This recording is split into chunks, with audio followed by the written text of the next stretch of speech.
Hey everybody, it's Eric from epautos.com, your libertarian car guy, and doing a quick little walk around video here of this 2015 Nissan Pathfinder.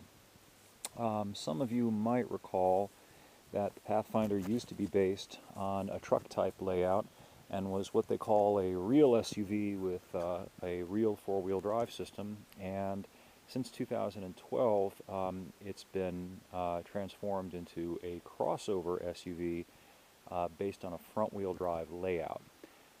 That said, the Pathfinder nonetheless does offer more capability than some of the other vehicles in this class that it competes with, and probably the two most obvious vehicles that it would compete with are the Mazda CX-9 and the GMC Acadia.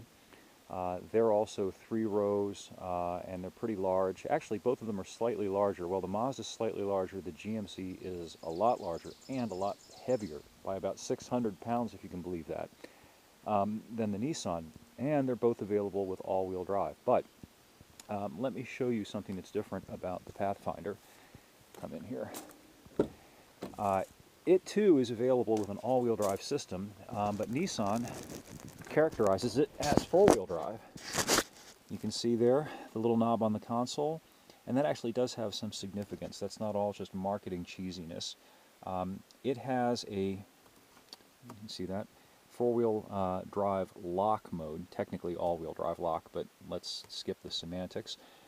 What that means is that when you engage this, it puts the system into a fixed power split 50-50 front to rear, which is a definite advantage when you're dealing with a snowstorm and the plows haven't come, whereas the all-wheel drive systems in rivals like the CX-9 and also the the GMC Acadia are conventional car type all-wheel drive systems that are kind of just always on engaged, and they kick power front to rear in varying ratios. They cannot be manually locked into a 50-50 power split.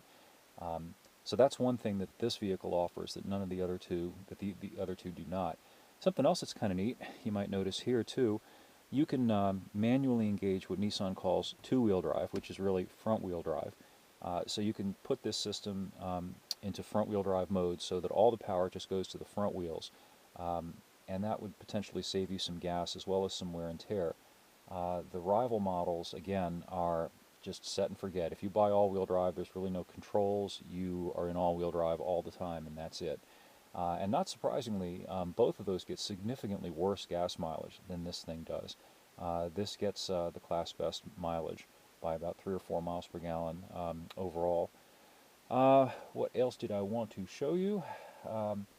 Deficits. Some of the deficits of the Pathfinder are that it is a bit less capacious than the other two.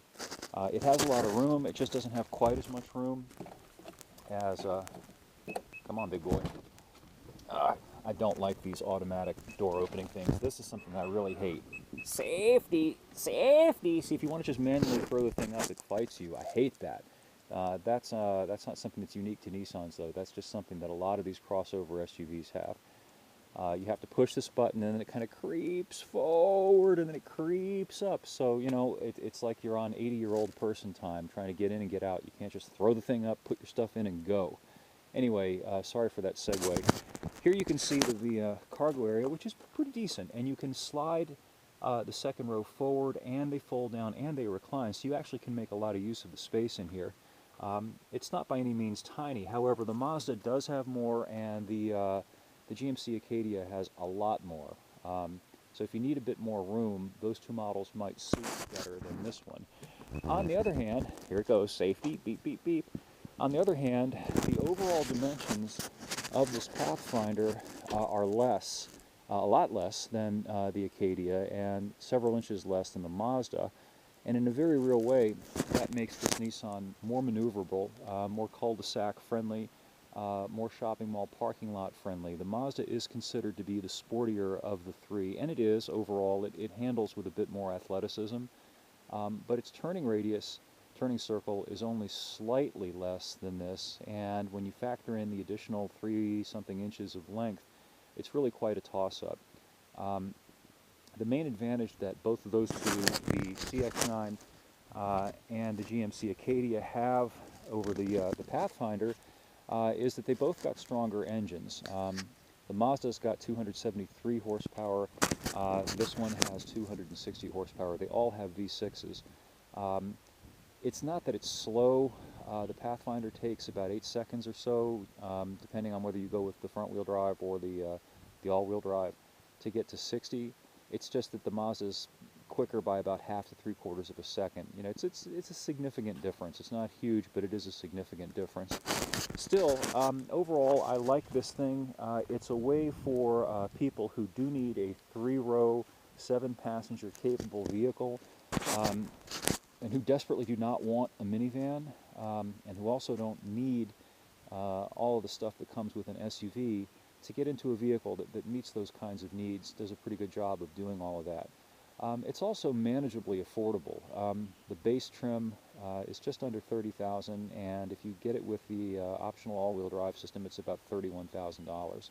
That's a pretty decent deal. If you look at what else you would pay for a full-size 3-row, 7-passenger vehicle. And again, it's not a minivan, and you know, there's nothing more depressing, I think, than spending $35,000 or $40,000 on a minivan. Not that there's anything wrong with it. Anyway, more up at epautos.com, the web's only, as far as I know, libertarian-themed gearhead site.